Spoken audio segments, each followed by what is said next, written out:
to be followed also by the family members thereafter of the family and of the extended family. Kindly now, I invite Judy Kibaki to just make a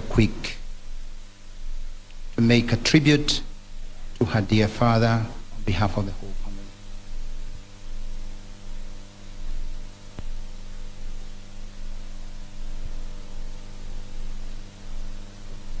Let us welcome her also with at least an applause.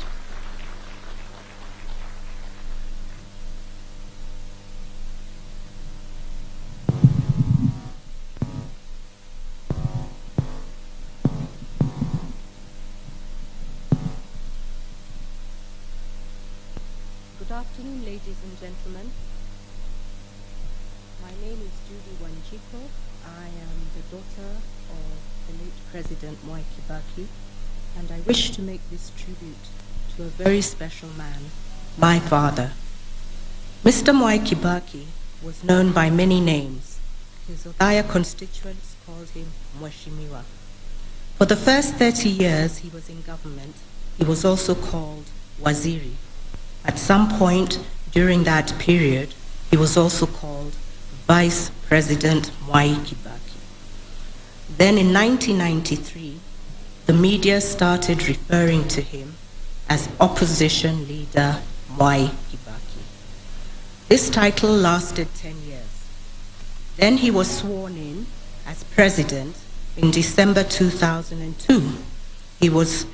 And everybody started referring to him as Your Excellency, the President of the Republic of Kenya. Through his journeys of transformation from Mheshimiwa to His Excellency the President, Mwai Kibaki remained just dad to me and my 3 brothers. He did everything a dad is supposed to do. He drove me to school when he did not have important early morning appointments.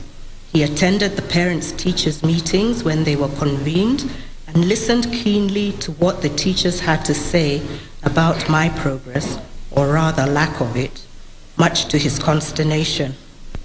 He seemed to be more appraised about my diligence in making numerous friends, but not in scoring A's. He took all this in his stride, just as he did so many other things in his life. Many people have referred to my dad as their mentor. Mwai Kibaki was my mentor too. He mentored me on so many aspects of my life. Patience was one value I learned from him. He taught me that nothing good comes instantly.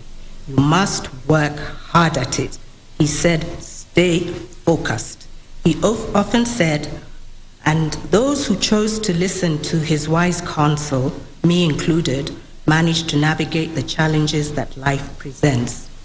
We shared Dad, not just with his constituents here in Othaya, but with the rest of Kenya and in fact the whole world. People often wondered how such a high-ranking leader could have time for his family. Dad had plenty of time for me and my siblings. He blocked off his diary when we were on school vacations and took time to be with us. When our birthdays rolled around, he hosted our friends in the garden of his home for our birthday parties. Ever the jovial personality that he was, he would invite my friends' parents to stay on and be part of the celebration. They all knew Dad and his kind hospitality. By being present on our special days, and as much as possible when time allowed, he remained part and parcel of my life. He found time to fly to the United States to attend my university graduation, which was on a Sunday.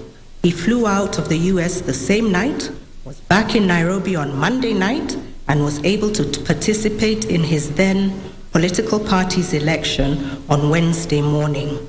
It was a KANU election at that time. It was a balancing act all his life, and he managed it well. You gave me sufficient time, Dad. Dad gave me time, so I also dedicated a lot of time to him too. Just as he supported me through my formative years, when I was through with education, I spent a considerable amount of time supporting him in the development of his assets, something which I enjoy doing even today. This has been a lesson on give and take. One of those investments was his political career. I can honestly say that Dad's political victories were hard-won battles. I was in the thick of his 4 presidential campaigns. They were not easy, but my siblings and I came to know many people and we made many friends. These were true lessons on resilience. Dad's public life was his. He did not drag me into his public rallies and harambes. It was voluntary. Dad was a Democrat even in his own home. He knew I had other interests I wished to pursue, and he encouraged me to do so. He did not want to make me into a replica of himself. No. Dad wanted me to grow into a well-educated, focused individual with a strong character and a unique, defined personality. This is what he dreamt and hoped for every Kenyan. So he worked at it all his life because he sincerely believed that a nation of well-developed individuals would surely prosper to great heights. This was Dad's vision. My father was a great man, yes. He also had fine human qualities. He was kind and very generous. He dedicated his life to the service of Kenya. He served Kenyans with humbleness and humility. He participated in 10 general elections over a span of 50 years. Each time, going back to request his constituents to re-elect him as Member of Parliament to enable him to continue serving them. Each time, they did re-elect Dad because they believed him and he lived up to his promises. I can say there are many lessons that can be learned from my dad's life. One of the more important ones is that victory can be gained peacefully. Dad was peaceful at home and in his work. Your work has been diligently done, Dad. You carried yourself with so much dignity. I am at peace. Rest in peace, Dad. I will always love you.